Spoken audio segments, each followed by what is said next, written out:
실체를 알지 못한 채 들이마신 화학물질. 결과는 참혹했습니다. 숨을 빼앗긴 사람들. 이 물질의 정체는 가습기 살균제입니다. 수천 명의 피해자를 낳은 비극적인 참사. 고통은 아직 끝나지 않았습니다.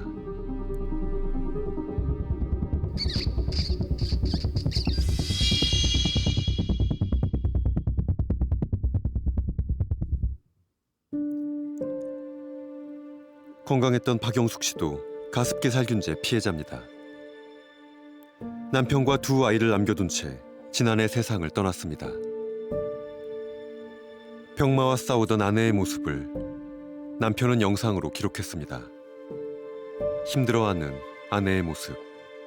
남편은 아내에 대한 죄책감을 지울 수 없습니다. 얼굴에다 내가 맞춰줬어요. 얼굴에다 직접 분사를 해가지고 남들보다 몇 배 더 들여 마신 거죠. 집사람을 생각한다고 그렇게 맞춰줬던 게 오히려 결정타가 되지 않았나.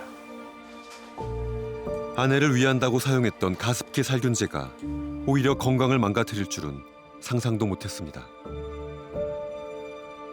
여보,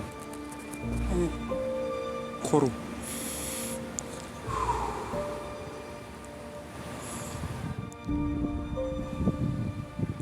바깥에 나오니까 좋지? 코로 숨을 쉬어야 돼. 이쪽 한번 쳐다봐. 사랑해. 사랑해.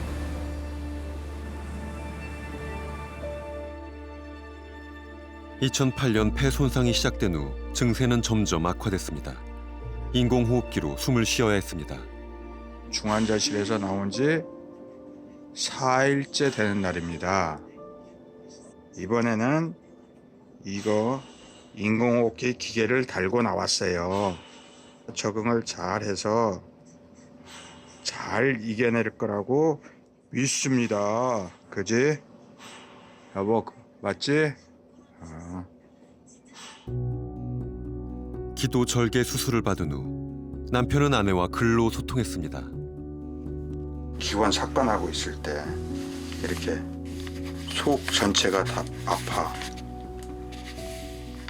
이렇게 이제 글씨를 써서 저희한테 이제 자기 상태를 표현한 거죠. 아내가 써내려간 글 속에 당시의 고통이 그대로 담겨 있습니다.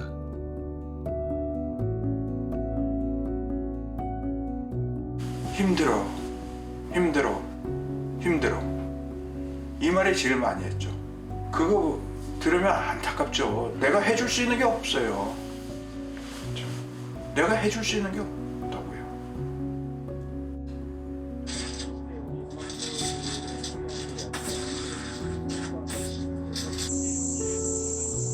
아내의 폐는 점점 굳어갔습니다.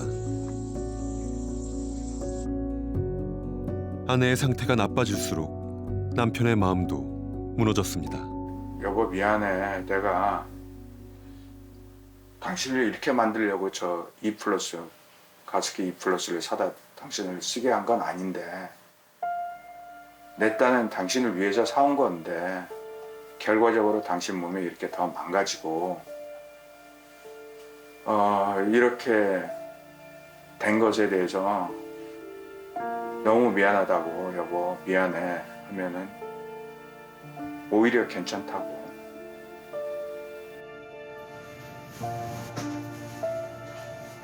지난해 8월 세상을 떠나기 전 아내의 마지막 모습.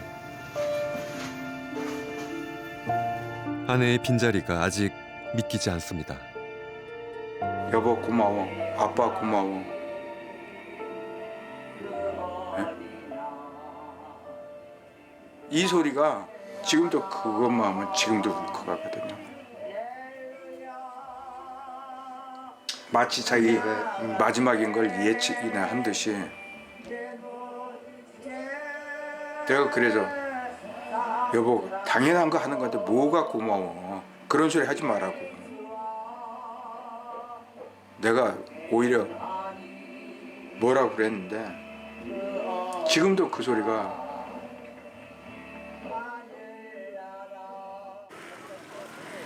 시간이 정지된 듯 피해자들은 여전히 고통 속에 있습니다. 가습기 살균제 피해자 조순미 씨. 산소통을 메고 걷다 보면 금세 숨이 차오릅니다. 산소통도 이제 너무 무거워.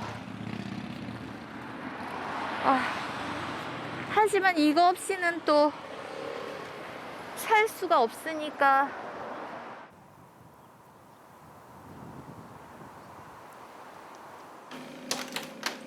집에 돌아온 후에도 콧줄을 빼지 못합니다.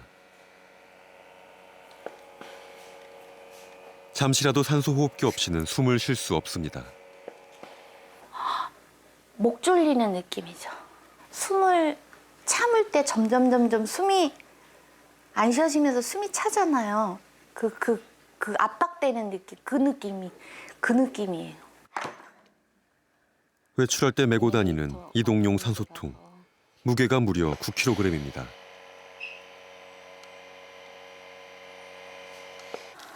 이거는 지금 이렇게 좀 많이 낡아져 버렸어.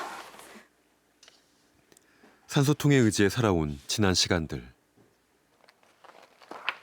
조순미 씨는 건강했던 삶을 가끔 떠올려 봅니다.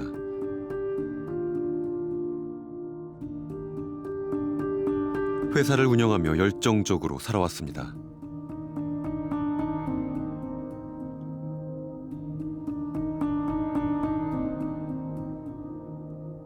전 너무 찬란했던 것 같아요. 그때 당시를 생각하면 그게 너무나 큰 자유로움이었구나. 예. 가습기 살균제를 사용하면서 앓게 된 천식. 이때부터 조순미 씨의 삶은 완전히 달라졌습니다. 제 몸 자체가 그냥 어느 정도 아픈 거에서 머무르는 게 아니라 점점 내 스스로의 생활이 어려워질 정도의 이런 게 장애 비슷하게 나타나기 시작을 하니까 이게 생각까지도 무너지더라고요.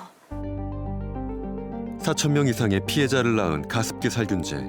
이를 제조 판매한 기업 책임자들에 대한 재판이 있었습니다. SK케미칼과 애경산업 전 대표가 1심에서 무죄를 선고받았습니다. 살균제 성분이 폐질환 등을 유발했다는 증거가 없다고 법원이 판단한 것인데요. 재판부는 CMIT, MIT 성분이 이용자에게 폐질환과 천식을 유발했다는 증거가 없다고 밝혔습니다. 가습기 살균제를 최초로 제조하고 판매한 SK케미칼, 판매사인 애경산업과 이마트, 이 기업의 책임자들 13명 모두 무죄를 선고받았습니다. 저들은 저렇게 앉아서 무죄라고 하니까 서로 악수 나누면서 웃고 나가고 변호사들한테 너무 감사하다라고 하고 나가고 부끄러운 면이 하나도 없이 그렇게 나가는데 피해자인 우리는 여기에 이렇게 서서 내 몸이 이런데 어떻게 이것이 피해가 아니다라고 말할 수 있냐. 무죄라면은 우리 집사람은 그럼 자연사한 거냐? 어? 판사님한테 그랬어요. 한번 써봐라. 6개월만 우리 집사람과 똑같은 조건에서 써봐라. 당신 죽나 안 죽나? 가습기 살균제는 옥시, 애경, 이마트 등 여러 회사 제품이 있습니다. 이 중 옥시 제품에서는 PHMG 성분이 들어가는데 유해성이 있는 것으로 인정됐습니다. 2018년 옥시 전 대표는 징역형을 선고받았습니다. SK케미컬, 애경, 이마트 제품은 CMIT, MIT라는 물질로 만들어졌습니다. 옥시와는 다른 성분입니다. 제조사들은 최근 재판에서 무죄 판결을 받았습니다. 두 성분 모두 살균을 목적으로 만들어진 물질입니다. 그런데 왜 CMIT, MIT에 대해서는 유해성을 인정하지 않았을까? 그 이유는 동물 실험 결과가 달랐기 때문입니다. 쥐에 PHMG를 흡입시켰을 때는 폐질환이 나타났는데 CMIT, MIT에서는 나타나지 않았습니다. 재판부는 동물 실험을 주된 근거로 가습기 살균제와 폐질환 간의 인과성을 판단했습니다. 이 재판부는 피해 자체를 동물 실험을 통해서 증명을 해야 된다라고, 그리고 증명이 안 되면 그 피해는 이 가습기 살균제에 의한 피해가 아예 아닌 것이다, 이렇게 봤던 거고요.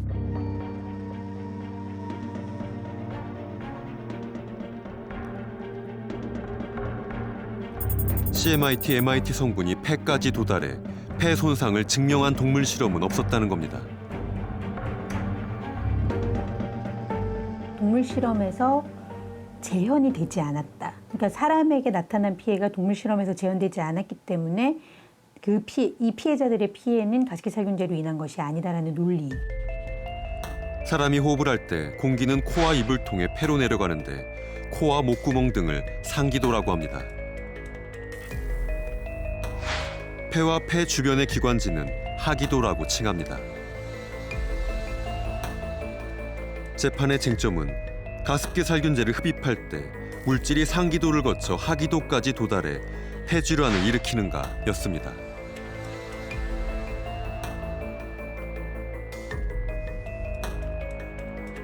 재판에는 여러 동물 실험 결과가 제출됐습니다. 어떤 결과들이 있었을까?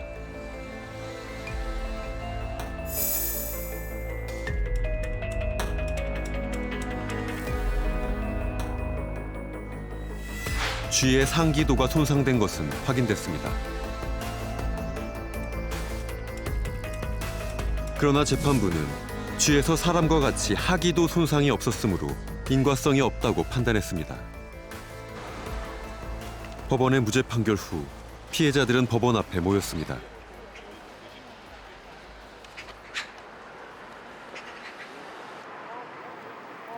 옥시 제품의 피해자들과 같은 증상을 겪고 있는데 왜 동물 실험을 우선하는 것인지 피해자들은 이해할 수 없었습니다.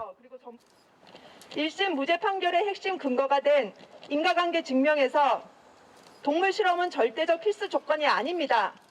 이미 피해자는 존재하고 이 피해자들은 SK와 애경이 만들어 판 가습기 메이트 제품만 단독으로 사용하여 폐 기능 손상을 입었습니다. SK 케미칼 유죄다! 유죄다! 애경산업 유죄다!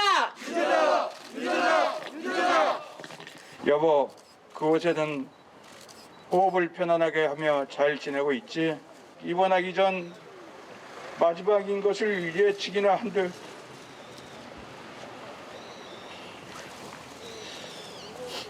아빠, 너무 고마워. 감사해. 하던 당신의 모습을 지금도 생생하고 기억하고 있어요. 지금도 그 생각을 하면 눈시울이 붉어지고 가슴이 먹먹합니다. 아내의 죽음을 누구도 책임지지 않고 있습니다. 이게 내 손으로 사다가 내가 넣어준 거니까요. 그러니까 어떻게 보면 내가 살인자인가?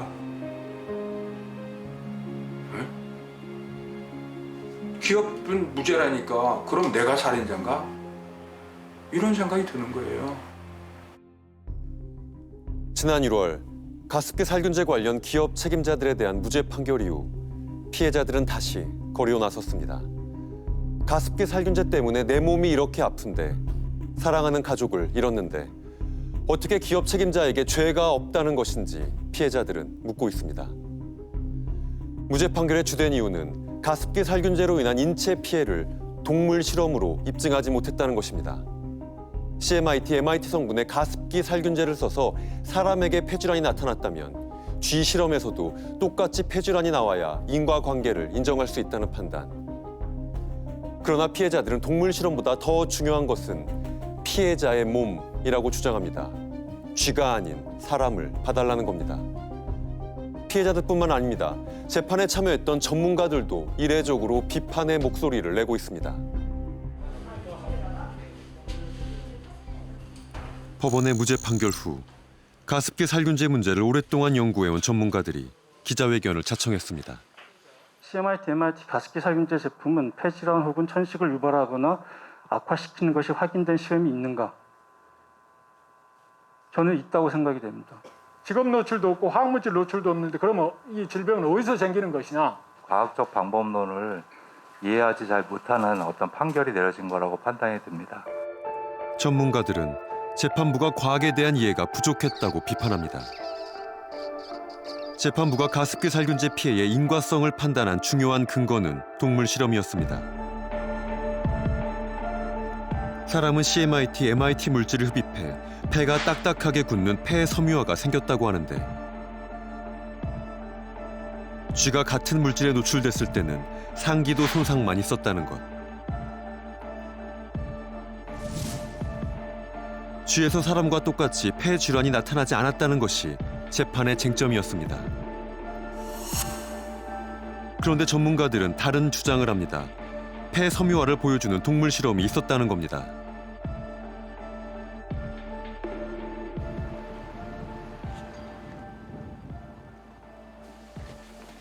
해당 실험을 진행했다는 이규용 박사를 만났습니다. 관찰되었다 이렇게 써 있잖아요. 가습기 살균제 참사가 터진 후 진행된 대부분의 동물 실험을 이규용 박사가 수행했습니다. 이런 것들이 관찰됐는데 모든 개체에서 관찰이 안 됐기 때문에 지난해 5월에는 CMIT, MIT 물질이 폐 섬유화를 일으킬 수 있다는 동물 실험 결과도 얻었습니다. 이제 케톤이라는 게 CMIT, MIT예요. 이게 노출했을 때 그 파이브로틱 섬유화적 변화를 동반하는 염증이 나타날 수 있다. 그게 이제 최종 결론인 거예요. 이 연구는 국제학술지에 게재됐습니다. CMIT, MIT 물질과 폐 섬유화 간의 인과관계를 보여주는 최초의 연구. CMIT, MIT 물질에 반복적으로 노출되는 것이 폐 섬유화를 유발한다. 이것이 연구의 결론입니다. CMIT, MIT 물질을 투여한 실험군에서만 폐 섬유화가 명백히 관찰됐다는 겁니다. 어떠셨어요? 이게 딱 이제 밝혔다 생각했죠. 뭐. 동물한테도 나타나, 사람한테도 나타나. 이런 똑같은 현상이 나타났어. 그것은 우리가 확인했어요. 똑같은 현상이 나타나는 거. 전문가들이 가장 중요한 연구라고 강조하는 지난해 5월 실험 결과. 그런데 판결문에는 거론조차 되지 않았습니다. 가습기 살균제 물질의 독성을 연구해온 이종현 박사. 그는 재판부가 실험 방법을 문제 삼았을 것으로 추정합니다. 기도 점적 실험이기 때문에 증거력이 없다고 그냥 일괄적으로 이렇게 보고 언급 자체를 안 한 거일 수도 있다고 생각이 되는데 기도 점적이란 쥐의 기도에 주사기로 물질을 직접 떨어뜨리는 방법을 말합니다.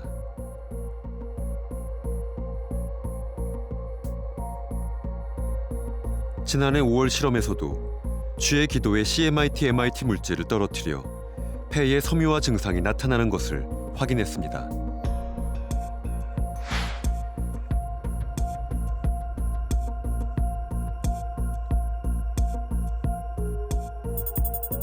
재판부는 흡입 노출이 아닌 기도 점적 방식으로 실험한 것은 연구자의 편향이 개입됐을 수 있다고 판단했습니다.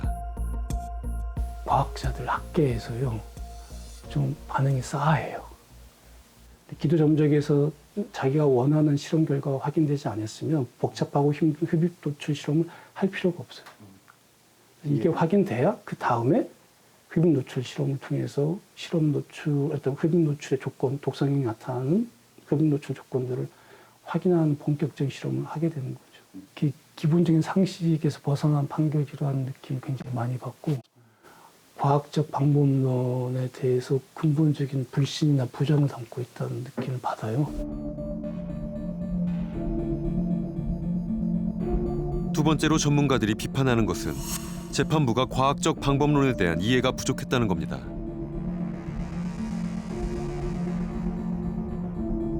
동물 실험은 CMIT, MIT 물질의 농도를 높여가며 여러 차례 진행됐습니다.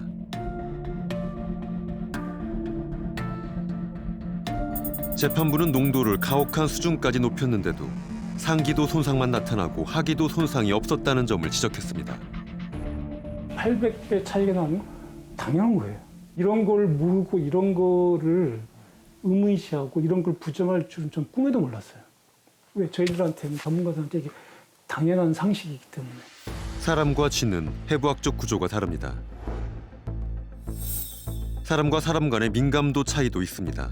똑같이 노출되더라도 더 취약한 사람이 있을 수 있습니다. 사람과 쥐의 폐 구조, 흡입 비율의 차이를 고려해 농도를 10배 높입니다.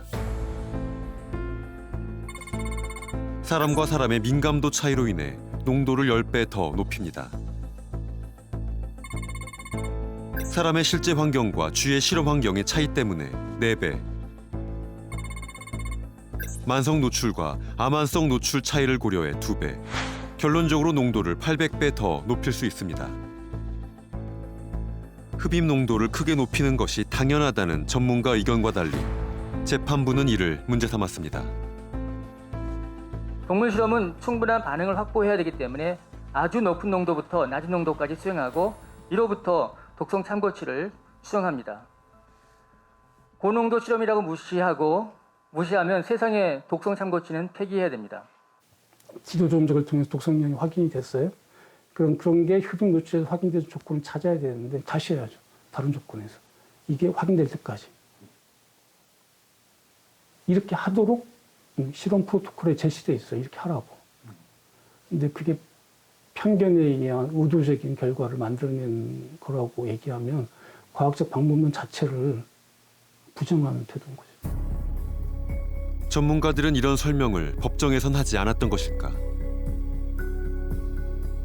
전문가들이 과학적 방법론에 대해 설명했음에도 불구하고 기업 측 변호인은 실험 방식에 대해 계속해서 이의를 제기했다고 합니다.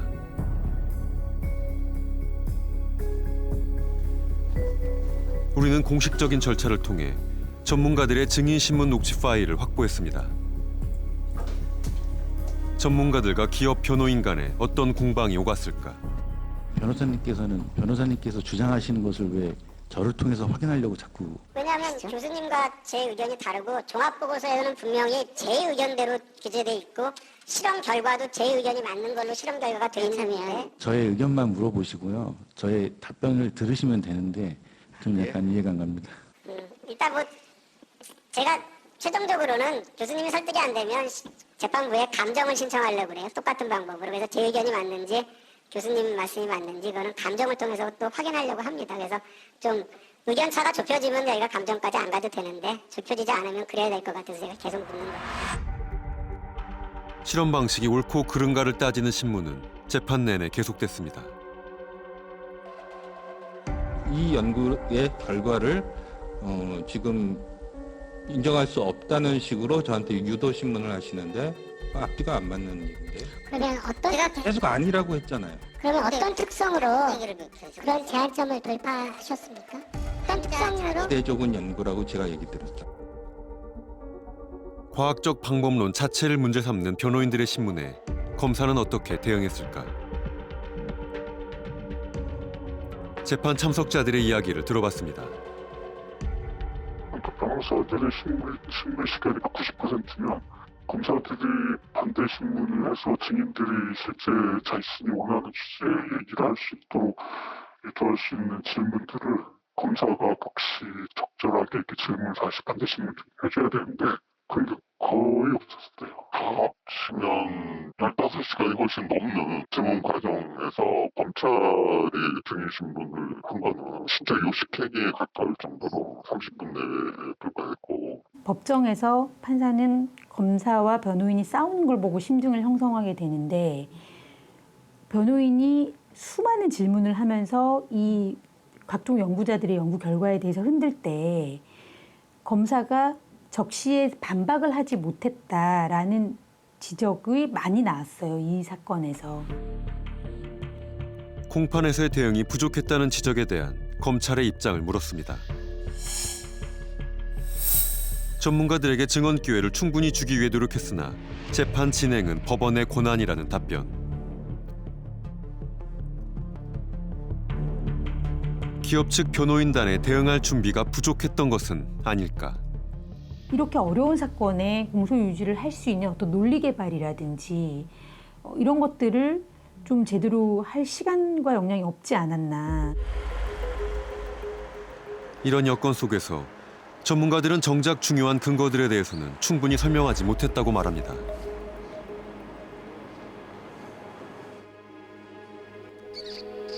실험 방법에 대한 논쟁보다 더 큰 문제는 동물 실험 그 자체입니다. 전문가들은 동물 실험에서 독성 영향이 나오지 않는 사례가 더 많다고 강조합니다.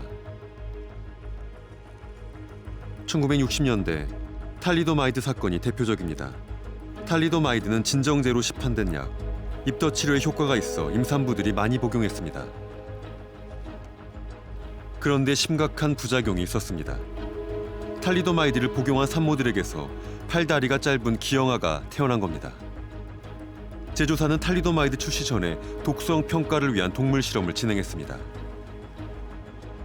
쥐, 토끼, 개 등 여러 종의 동물을 이용해 실험을 했지만 기형아 출산을 경고할 수 있는 실험 결과는 없었습니다. 사람에게서 나타난 독성이 동물에게서는 나오지 않은 것입니다. 동물 실험으로 독성을 예측하기 어렵다는 것을 보여주는 연구 결과도 있습니다. 동물 실험에서 37%만이 인간과 일치하는 것으로 나타났습니다.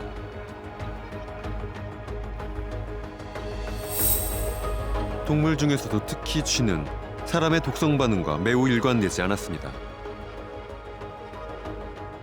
동물 실험의 결과가 이렇게 이제 절대적으로 안전한 것을 보증해주는 지표는 아닙니다. 그래서 약 같은 경우는 지금 임상 실험까지 하는 거죠. 1단계, 2단계, 3단계 사람을 대상으로. 동물 실험 결과가 사람에게 그대로 적용할 수 있는 것이 아님에도 불구하고 이번 재판에서 기업의 전략은 동물 실험의 결과를 문제 삼는 것이었습니다. 동물 실험에서 폐 질환이 나오지 않았으므로 사람 피해의 인과성을 인정할 수 없다는 논리. 기존 천식의 악화 여부는 확인하지 못하였음 이렇게 돼 있죠. 동물 실험에서 확인 못했다고 돼 있죠. 맞습니까? 저 동물 실험에서 확인 못한 겁니다. 예. 다른 동물 실험에서도 확인할 수 있는 가능성도 배제할 수 없습니다. 예. 뭐 알겠습니다. 네. 사람의 건강 피해와 관련된 것을 그 과학적 근거의 우선순위는 역학적 연구가 우선입니다. 이제 이건 그냥 제가 의견을 말씀드린 거고 제가 그냥 질문할게요. 질문에 대한 답변을 좀 해주세요. 동물 실험에서 아닌 걸로 나와도 사람을 대상으로 하는 연구에서 나오면 그 정보가 훨씬 더 정확하고 소중한 가치가 있다고 판단하는 것이 상식적 판단입니다. 가습기 살균제 피해자들의 임상을 연구해온 임종환 교수. 동물 실험보다 중요한 것은 실제 피해 사례라고 강조합니다. 동물에서는 나타나지 않지만 사람에게서 그런 증거가 있다고 한다면 사실은 동물 실험 같은 경우에서는 사람과 종 간의 차이가 있기 때문에 사람에서 피해 자체가 동물 실험에서 반드시 재현되기 어렵습니다. 임상 쪽에서도 사람에서의 연구의 결과 자체가 동물 실험보다는 이제 우선한다. 사람과 쥐는 같지 않습니다. 그러므로 동물 실험의 결과를 그대로 사람에게 옮겨와 해석하는 것은 위험할 수 있습니다. 쥐와 사람은 종 간 차이가 있으므로 동물 실험에서 상기도 손상만 있다 하더라도 폐 손상이 없을 거라 단정하는 것이 어렵다고 전문가들은 판단합니다.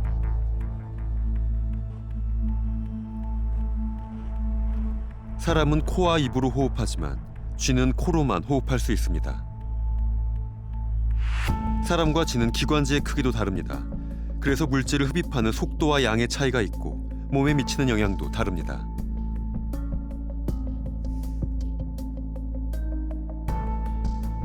이러한 구조적인 차이 때문에 사람은 하기도까지 물질의 영향을 받지만 쥐는 상기도 손상에서 끝난다는 판단도 가능한 겁니다.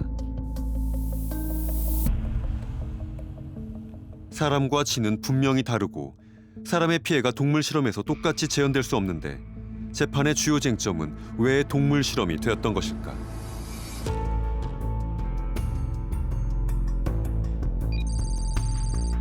과학이 가진 한계를 기업이 어떻게 이용해 왔는지를 폭로한 책. 저자는 기업이 동물 실험의 결과를 근거로 내세워 재판부를 흔드는 것이 전형적인 전략이라고 말합니다. Courts have to recognize that we won't have perfect scientific certainty. And when the company says, there's too much uncertainty in the science, the court has to reject that. But there are many strategies used by product defense companies. If there is research that's been done, they will pick it apart. They will find a mistake. They will say, well, there were errors, or this research doesn't exactly apply in this situation. You can always find some reason to discard every piece of research. Or if there's a very strong study in animals, and that's the best we have, they'll say, well, that type of that part of the rat, the gland that is being focused on, doesn't exist in people, or the levels of exposure were so high, people would never see that level of exposure. There are lots of strategies. The thing that you have to remember is we don't have perfect science. 100%를 입증하는 과학적 증거는 존재할 수 없습니다. 하나하나의 연구들을 쌓아 올려 합리적 결론을 찾아가는 것이 과학입니다.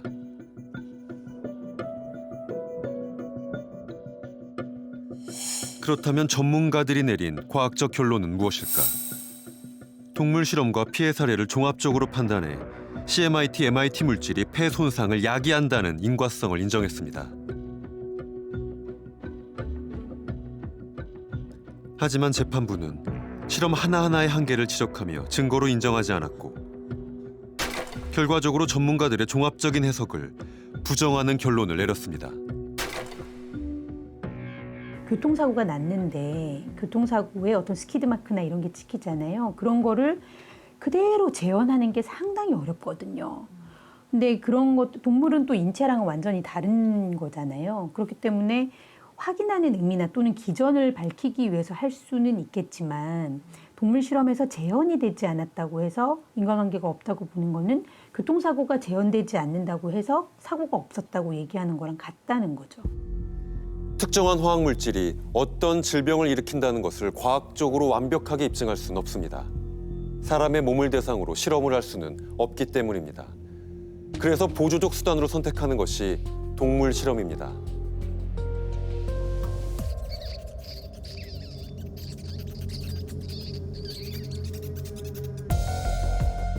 동물 실험을 한다고 해서 사람에게 나타난 피해가 반드시 재현되는 것은 아닙니다.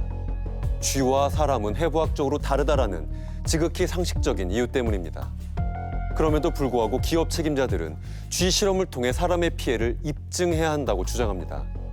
현실에서는 존재할 수 없는 완벽한 동물 실험, 완전 무결한 과학적 증거를 제시하지 않으면 인과관계를 인정할 수 없다는 논리. 이 논리가 재판을 지배하는 한 기업들은 언제나 승자가 될 수밖에 없습니다.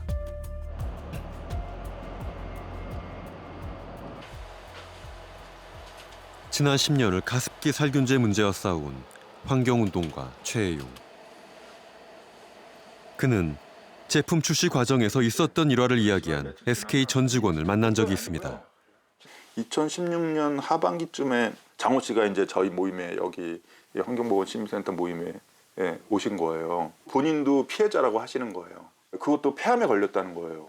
그래서 이제 굉장히 귀를 기울였죠. 폐암이 악화돼가지고 머리도 많이 빠지고 막 이런 상태였어요. 그러면서 자기가 오래 못 살 것 같은데 이 얘기를 꼭 좀 전해야겠다라면서 그러면서 그 얘기를 또 하시는 거예요. 2019년 가습기 살균제 참사 청문회장에 SK 전 직원 장호 씨가 비공개로 출석했습니다. 당시 92년경에 부장급 사원들의 연수교육이 있었습니다. 최종현 회장님께서 꼭 오셔서 강연을 많이 하셨는데요. 세계 최초의 개발이라고 굉장히 강조를 하시면서 가습기 메이트 소개하셨던 것으로 제가 기억을 하고 있습니다.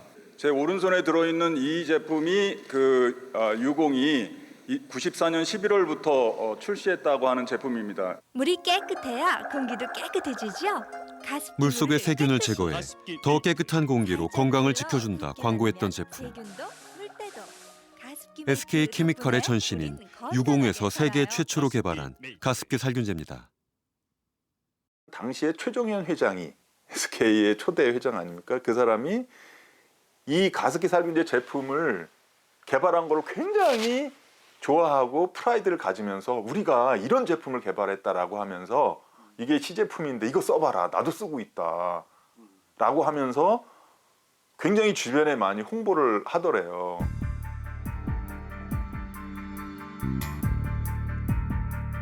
개발 당시 최종현 회장이 제품을 적극 홍보하고 다닐 정도로 전사적인 지원 속에서 가습기 살균제가 탄생했습니다. 가습기 살균제라는 새로운 시장을 선점했던 SK. 제품의 안전성은 점검했던 것일까? 2016년 KBS 취재진은 제품 개발자를 수소문해 당시의 상황을 확인했습니다. 중요한 거는 이건 안전성이다. 안전성 중에 특히 고급성이 중요하다. 내 입장에서는 이거 쉽지 않은 거에 대해서 상상할 수 없다. 우리 데이터가 고급성이 없으니까. 제품 출시 전 흡입 독성이 우려돼 동물 실험을 의뢰했다고 했습니다. 서울대 수의과대학에서 수행했던 연구 목록. 가습기 살균제의 흡입 독성을 연구했다는 기록이 남아 있습니다. 결과는 어땠을까?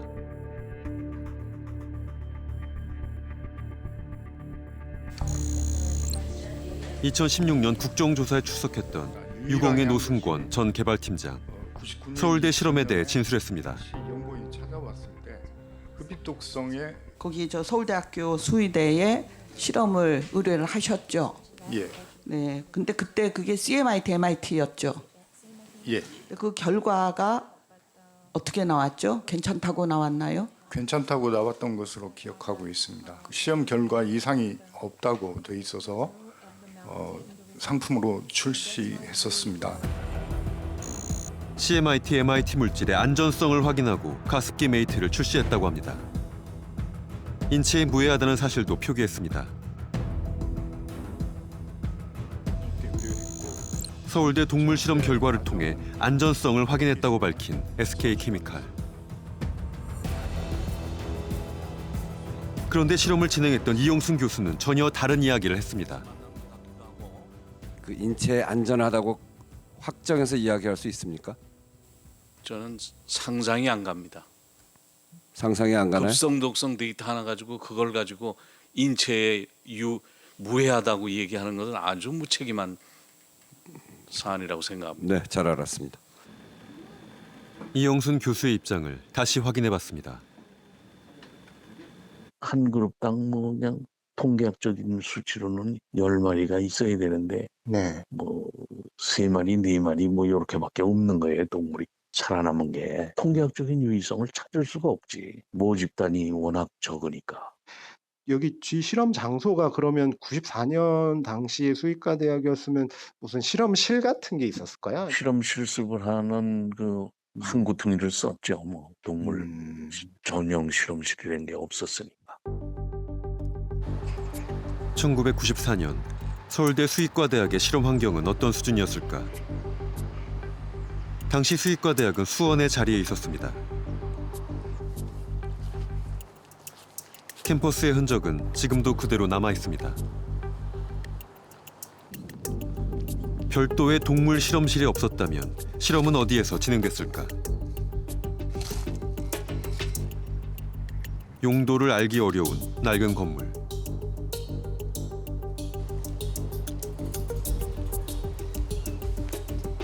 종합실험실이라는 현판이 달린 건물도 보입니다. 당시 동물 실험은 이 학교에서 6개월에 걸쳐 진행됐습니다. 그렇다면 실험 결과를 기록한 보고서는 지금 어디에 있는 걸까? 이영순 교수에게 없다는 것을 확인하고 실험에 참여했던 다른 연구자들을 수소문했습니다.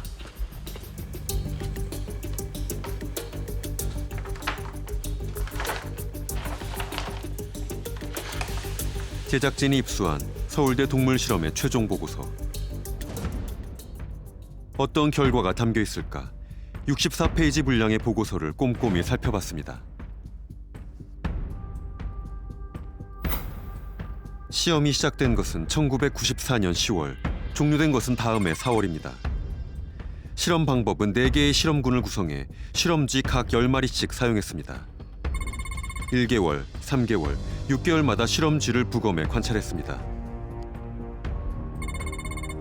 그런데 실험의 결론은 물질이 안전하기는커녕 백혈구 수치를 감소시킬 수 있다고 적혀 있습니다. 최종적으로는 통계학적 의미가 없는 실험이며 앞으로 더 많은 실험이 필요하다 결론 내고 있습니다. 전문가들은 서울대 실험 보고서를 어떻게 해석할까? 우리는 동물 실험과 독성학 분야의 전문가들에게 평가를 의뢰했습니다. 굉장히 모니터링 수준, 경향을 파악하는 수준 정도인데 기관당 3마리, 4마리 해가지고 이게 있다 없다로 말할 수 있을까 이런 생각이 참. 사람이 실험을 하면서 실험 에러도 그 안에 오차가 들어갈 수도 있고 그렇기 때문에 반복 실험은 꼭 해야 돼요. 반복 실험이 안 됐다는 거가 저는 이걸 보고 이거 딱 그래서 저는 이거 예비 실험격으로밖에 생각을 못 하겠는 거예요. 저 81년부터 저 박사과정 공부할 때 5번씩 반복을 했어요. 똑같은 실험을. 80년대에도요. 그렇죠. 결과를 보고 물질이 안전하다? 그렇게 판단은 저는 못할 것 같습니다. 못합니다. 동물 연구를 했다는 거는 독성값을 알아내고자 하는 것이었는데 그것을 알아낼 방법이 없었다는 거죠. 해당하는 연구에서는. 제가 담당자라면 사람한테 노출했을 때 어떻게 될지도 모르는데 이걸 제품으로 만들기가 무서웠을 거라고 생각해요. 보고서를 통해 드러난 더욱 놀라운 사실이 있습니다. 실험은 1994년 10월에 시작돼 1995년 4월에 종료됐습니다. 그런데 1994년 11월 신문에는 가습기 살균제를 출시한다는 기사가 실렸습니다. 서울대에 동물 실험을 의뢰한 지 한 달 만에 제품 출시를 알린 겁니다. 그리고 TV와 신문에 대대적인 광고를 했습니다.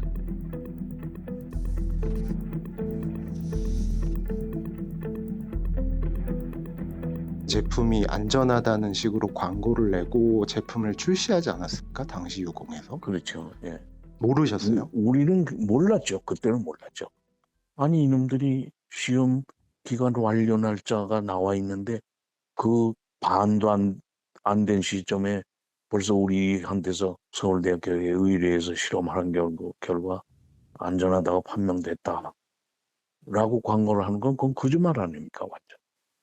아니 이 사람들이 정말 이거 정신 나간 사람들이네, 큰일 날 사람들이네 이런 생각이 드는 거죠. 나는 안전하다고 쓴 적이 없거든요. 오히려 반대 아닙니까, 그죠? 서울대 실험 결과에 대한 SK케미칼의 입장을 물었습니다.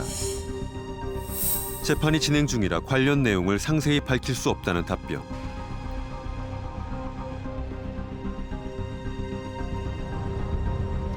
SK케미칼은 왜 이렇게까지 무리를 하면서 가습기 살균제를 출시해야만 했을까? 그야말로 생활용품 개발하는 시장으로, 소비 시장으로 진출을 하는 그런 계기가 되는 제품이었다는 겁니다, 그게. 예.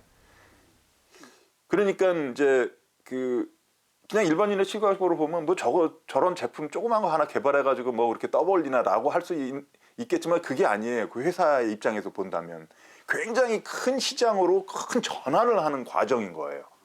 근데 문제는 이제 그 일반 석유화학 제품을 판매하는 것과 생활화학 제품을 판매하는 것의 차이에 대해서 그들이 간과한 게 있는 거죠.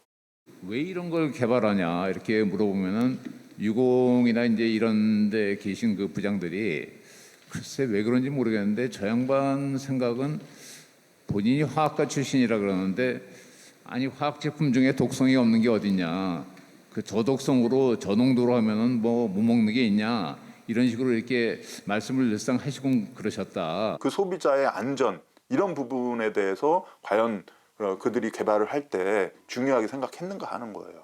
굉장히 도외시했기 때문에 기본적인 어떤 안전 테스트도 하지 않고 판매하는 과정이 있었다는 것은 그만큼 그들이 사업 마인드만 있었지 정작 안전 마인드 이런 거가 이제 거의 전혀 없이. SK케미칼로부터 제품 원액을 제공받아 가습기 살균제를 만들었던 애경산업. 판매 초기부터 위험 신호는 있었습니다. 가습기 메이트에 대한 소비자 민원 접수 내역. 2003년부터 2011년 가습기 살균제 참사 발생 직전까지의 내역입니다.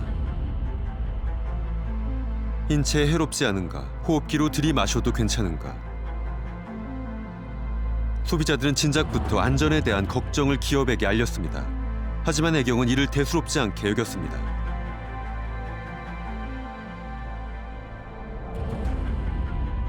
우리가 입수한 SK케미칼과 애경산업의 계약서입니다. 사고 발생 시 SK케미칼이 전적으로 책임진다는 내용. 안전에 대한 우려를 대수롭지 않게 여긴 것이 이런 계약 때문은 아니었을까. 이에 대해 애경산업의 입장을 물었지만 재판에 관련된 사항이라 답변할 수 없다는 입장만 밝혔습니다. 안전성이 확인되지 않은 제품을 출시하고도 잘못을 인정하지 않은 기업에 대해 재판부는 어떻게 판단했을까?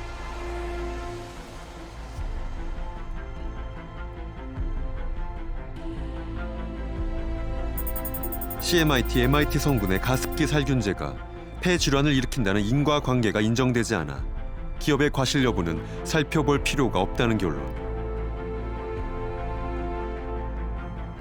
시간을 되돌리는 것은 불가능합니다. 망가진 폐를 회복하는 것도 쉽지 않습니다. 그러나 판단이 잘못 내려진 것이라면 그것을 되돌릴 시간은 있습니다. 이제 항소심이 기다리고 있습니다.